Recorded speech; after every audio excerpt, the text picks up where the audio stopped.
like water. Do you destroy water? You don't. Water goes back to the ground, gets evaporated somehow, and returned back to the source, and goes in a circle, and it never dies.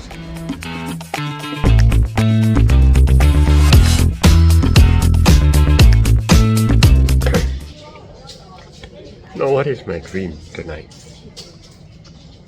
You know, I and a friend of mine, we were kind of recruited into the military. And I don't mind. In my mind, I don't mind. I don't mind the instructions that they give to me. Because I felt that I'm kind of naked, so it doesn't matter what they tell me to do. I can be in any shape that I like. But I wonder whether my friend in the dream would mind. So anyway, we had a time during those military drills, etc. But I came out of this dream with a question in my mind. And that question was raised simply because of this dream. You see, I had the privilege, you may call it, of some time in the army. But I felt uncomfortable there. So this dream is that I'm comfortable with it. But how come in the real military that I had when I was younger, I was not comfortable with it? So that was the question that was raised in the mind after this dream. So the question in my mind is that how is it that I wasn't comfortable in the real army, but in this dream, it seems that I'm comfortable? How is that so? Then I realized something important. I wasn't really comfortable in the army because I don't really like to kill. I don't really like to carry arms, and I don't want to learn combat training and all that. So the army that I had was a kind of national service that I had to do, and I'm compelled to learn all that stuff of killing, of using my arms, etc. I wasn't interested in all those things. So, and that's the reason why I couldn't fit into the army game. What's interesting is that even though I was very young at that time, something is raised within my system that I wouldn't want to work on a combat training. I don't like to fight, and I don't like that kind of life where weapons are with me. And I wonder why, even at that early age, when I was youthful and I was doing my national service, I was not happy about this carrying of arms. You can tell me to do anything you like, but I just couldn't do the killing. They can tell me,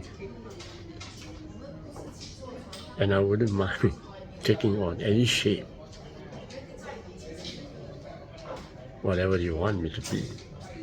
But I mind going through a training where I'm being trained to fight, kill and destroy. Time, I don't know the reason why. I just don't like to kill, but I don't know the real reason why. But today, I know why. Because something in me doesn't like to hurt another person. And why is that so? Because something in me is strictly coming from I am.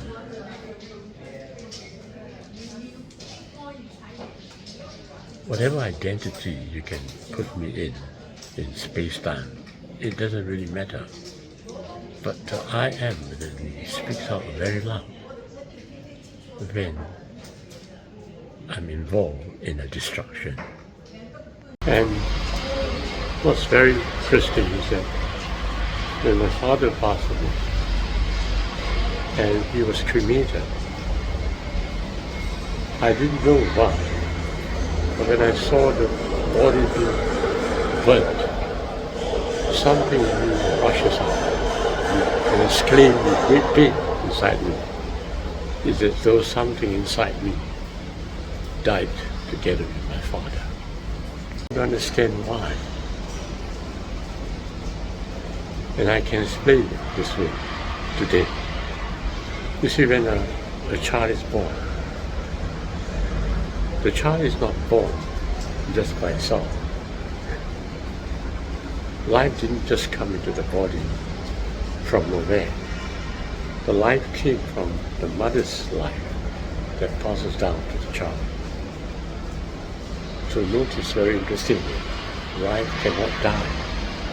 Life has to pass from the mother to the child. So when a man dies, the body should not be cremated. And why? Because the soul or the life must go up to the beyond. And it takes time for the soul to go out to the beyond. And the body is required to give that time for the soul to come out. The soul has to come out. It cannot be destroyed. And so when I saw my father cremated, there's a deep shout from me, because it's the destruction, or it apparently appears like a destruction. And I am does not like that. The soul of a man cannot die. The soul lives on, because the soul is God. And that's why life must pass from one person to another, or mother to child, for example. But when the child grows big and old and has to die, the body must still be there, so that somewhere along the line, the soul must return to the Maker. And it cannot just simply be taken out of his body in that moment of cremation. The body has to return back to the earth, must be buried, so that life can seep through, so to speak, and return to the source. It's like water. Do you destroy water? You don't. Water goes back to the ground, gets evaporated somehow, and return back to the source, and goes in a circle, and it never dies.